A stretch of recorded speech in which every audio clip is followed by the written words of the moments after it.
एक बार एक नंद भाभी थी।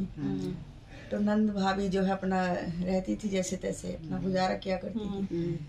तो उनके माँ बाप, नंद के माँ बाप नहीं थे, तो भाई भौजाई ने उनको पाल पोस के बड़ा किया। होते करते समय बीतता गया तो एक दिन जो है नंद भाभी बोली अपने पति से कि जाओ अब इसके नंद के लिए कोई लड़का देखो, उनकी शादी ब्याह कर दिया जाए, बड़ी हो गई है। तो भाई बोले कि अपने रुपया पैसा धन है नहीं तो कहाँ जाएंगे देखने के लिए, कौन सा अच्छा घर बर मिलेगा। तो बोले कि नहीं, शादी तो करना ही, चाहे जैसे भी हो तुम अच्छा घर बर ढूंढ के लाओ। एक दिन गए, जहाँ जाए वहाँ सब कोई कहे कि दान दहेज क्या दोगे और कैसे मतलब तुम सेवा सत्कार करोगे बारात का। अब भाई ये सुने तो सुन के चला आए। फिर अपनी पत्नी से बोले कि जहाँ गया वहाँ बात नहीं बनी। तो बोली कि कोई बात नहीं। दूसरे दिन गए, फिर ऐसे ही वापस हो आए। ऐसे होते करते काफ़ी समय बीत गया। तो भाभी बोली ऐसा करो, अब तुम जाओ और जो कोई रिश्ता अच्छा मिले तुम उसको हाँ कर लेना, कैसे भी हो। बोले ठीक है। अब वो वहाँ से हाँ करके न चले आए।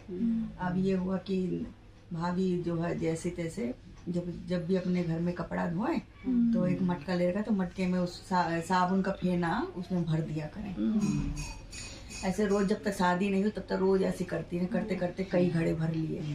अब होते करते अब ये हुआ कि भाई अब शादी के दिन तारीख रख गई।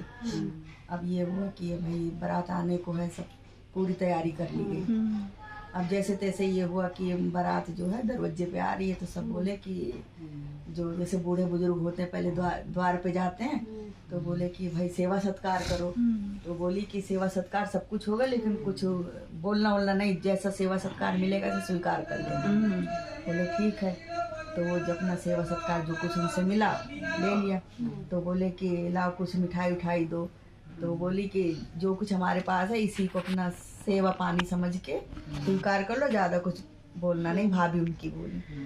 ऐसे होते करते अपना समय बीता। तब वो फेरे का समय आया। अब ये हुआ कि भाई फेरे के समय में बोला कि पाव पूजा ही कुछ दो। पाव पूजा मतलब जो पैरों पूजते सब देते, हाँ, तो कन्यादान कुछ दो। तो बोले कि कन्यादान भी तुम्हें सब कुछ मिलेगा और जैसे जैसे शादी ब्याह निपट रहे हैं ऐसे चुपचाप निपटने दो। भाभी उनकी जिद करके खड़ी हो गई। तो बोली कि शादी ब्याह में जो है शादी ब्याह ठीक से निपट जाए वही अच्छा। होते करते अब भैया बूढ़े बुजुर्ग बोले चलो कोई बात नहीं, भाभी बेचारी अकेली है, जो बोले मान लो। अब शादी ब्याह भी निपट गया। अब रात जब बीती, अब सुबह का टाइम ये हुआ कि कन्या को विदा करो, जो कुछ देना दान दहेज दो। अब सुबह जब विदाई होने लगी तो भाभी उनकी बोली कि बुलाए उनके लड़के के बाप को कि जो कुछ मेरे पास था मैंने सब कुछ इस घड़े में बांध दिया। अब तुम इसको ले जाना और कहीं खोलना मत, सीधा घर पे जाना तो ही खोलना। ऐसे होते करते अब समय बीतता गया। अब भाभी जो है उनकी ऐसे कर करके उनको विदा कर दी। अब विदा कर दी तो लड़की जो है मनी मन सोचे कि भाभी ने जैसे तैसे तो कुछ इतना इंतजाम करके तो शादी ब्याह किया। अब घड़े में उसे तो पता था कि सारी रचना रची जा रही है। अब कुछ बोली नहीं, जैसे तैसे अपना डोला उनका एक आम के पेड़ के नीचे पहुंचा। तो मनी मन उसने माता जी को याद किया, चटपट माता को, कि महारानी आप जहाँ कहीं भी हो और आप जो है सबकी सुनती तो मेरी भी सुनना, आज इज्जत तुम ही रखना, मेरे भैया भाभी की मेरी भी। अब डोले पर से उतरी तो कहार लोग समझे कि शायद बाहर दिशा मैदान जाना होगा, तो अपना साइड हो गए। अब वो गई खेत में, जहाँ जोता हुआ खेत था वहाँ गई, अपनी चुनरी फैला के और 7 मिट्टी के बड़े बड़े ढेले उठा लिए, बांध लिए।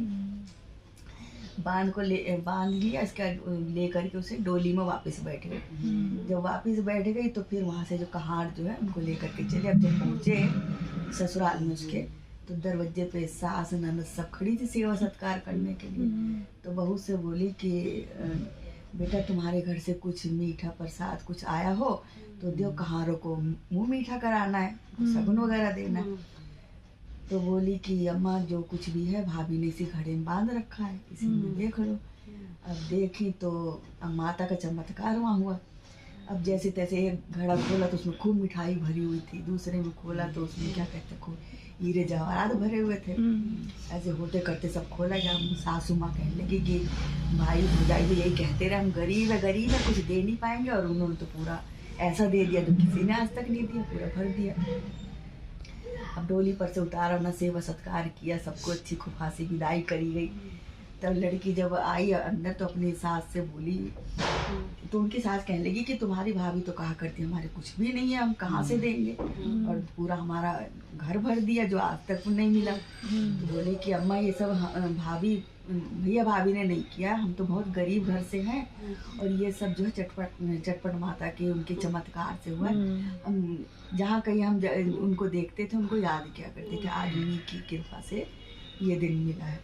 तो बोले कि कौन है चटपट माता, कैसे हैं? तो कहने लगी कि मैं तो ऐसे ही देखा करती थी, भाभी जाया करती थी पूजा पाठ में, तो जहाँ 7 सुहागिन होती हैं उनकी वहाँ पूजा होती है, उनको मनाते हैं, तो जो मनोकामना हो वहाँ पूरी करते हैं। तो बोले कि ये तो अच्छी बात है, मैं भी पूजा करूँगी, मैं भी सब सुहागिन को बुलाऊँगी।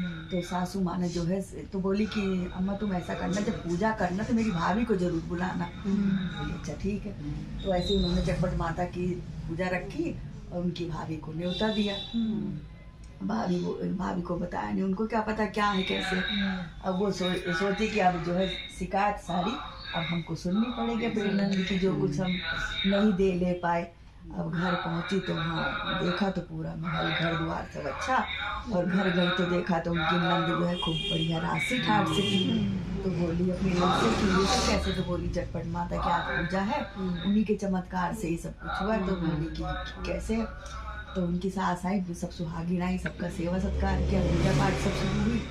तो बोली कि चटपट माता के उसी आशीर्वाद से हुआ। तो चटपट माता जो है बहुत खुश हुई, तब सब सुहागिन को आशीर्वाद दी, और जिसके धन धान की कमी से धन दान देती, जिसके आदौलाद ना हो उसको आदौलाद।